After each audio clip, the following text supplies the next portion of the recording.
My name is Steve Odell. I'm a lead instructor for the Equine Rescue Techniques class, otherwise known as the ERT course, that is taught to fire departments and police departments and other first responders on how to deal with horses that have been involved in trailer accidents or horses that are at large.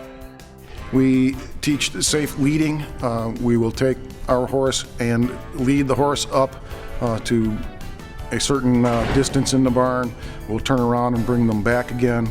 Again, instilling upon the students the safe way to do that and to keep our horse at a safe distance from us so that we don't get run over.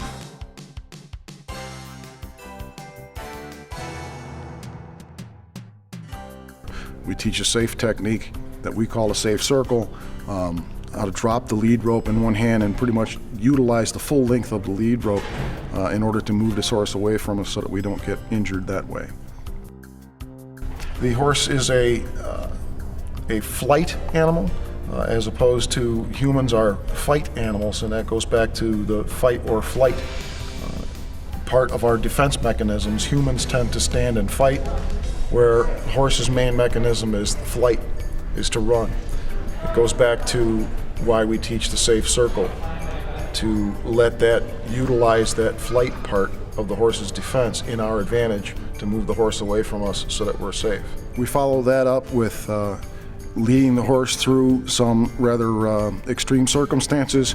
We come forward with the horse, the bag comes rolling out onto the trail, and the horse tends to get really excited about that because they perceive it as a predator. They perceive it as a predator because 60 million years of evolution, horses have been prey animals. We point that out to our students also because I'm often asked the question, we have a 1,500-pound animal, what could it possibly be afraid of? Well, horses through 60 million years of evolution have been, have learned that just about anything wants to eat them. So they've lived their life constantly looking over their shoulder, and that's why that bag that suddenly appears out of nowhere is a threat to them. We teach the students how to minimize that feeling in the horse by simply talking to the animal, talking to them in a soothing voice, calming them down, petting them, stroking them, and still moving them in a safe direction at the same time. We try to conclude the class with trailer construction. We go over the trailers. There are several different kinds as far as a straight load, ramp load, a step up. We try to go over the different construction of the trailers, aluminum trailers versus steel trailers. We instill upon our students, especially with the firefighters, that this is an extrication. It is not a removal. We're not going to just pull the horse out. We treat this horse pretty much like we would if it was a human involved in an accident. We remove the vehicle from around our patient. So we're going to make a large opening. We make openings that are not only large enough for one horse, we make openings that are large enough for two horses. Again, it's easier to work that way, and it's safer for us and the horse to make the larger opening versus the small one. When you load, you're just going to have to walk in, tie the horse, and walk out.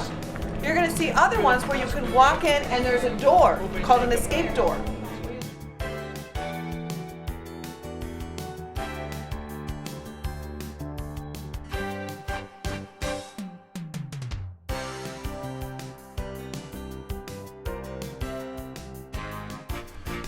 After that, if time permits, we try to have what we call catch the loose horse. Pretty self-explanatory.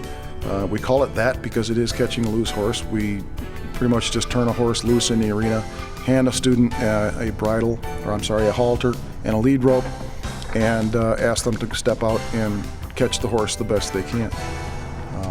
As they're doing that, we try to go over with the class some of the finer points that we've already touched on.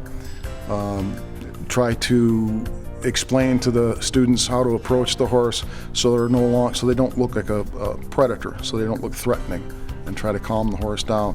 At the end of the class, we provide at least each department with a resource guide. The resource guide is an outline of the course to serve as a reminder, and more importantly, in the back of the resource guide, it contains a listing of large animal veterinarians that we have contacted personally and these veterinarians have agreed to respond to the scene of our accidents should we have need for them. The organization that teaches this class is Trail Riders of DuPage, TROD. If you enjoyed this class, more importantly, I hope you learned something from this class. Trail Riders of DuPage is a trail advocacy group. We are a nonprofit organization. Everyone that you see here does this on a volunteer basis. So if you'd like further information, you can go to any search engine on the web, type in TROD, and it will bring you to our website. Thank you.